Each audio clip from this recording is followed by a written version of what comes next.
The second big change is going to how we interface with technology. And look, the message here is, what if our interactions could be entirely natural? Whether we could almost forget that this was actually some kind of technological artifact. And what's really going to drive this, of course, is voice. Many of you already have a smart speaker in your house.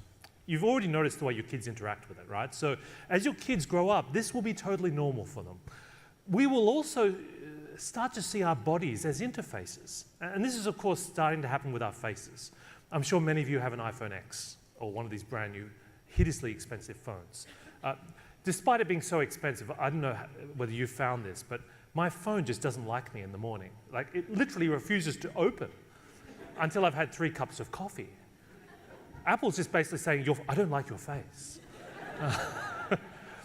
But, you know, if we're struggling with this in the West, believe me, in places like Asia and China, facial recognition has already become part of the infrastructure of daily life.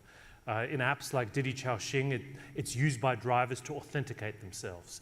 The police have augmented reality glasses connected to a database of 600 million photos. They can scan a group like this and see exactly who hasn't been paying their taxes on time. They've even installed it in toilets. This is weird. This is the Temple of Heaven in Beijing. If you've ever been irritated by those paper dispensers that give you 1 sheet at a time, you're going to love these ones in Beijing. They scan your face. And when you've taken enough paper, they just cut you off.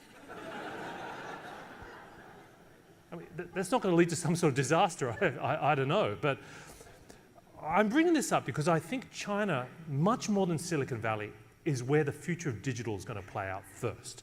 China will be the first post-cash, post-credit card society because everyone in that country uses Weixin or WeChat, which is like an operating system for daily life.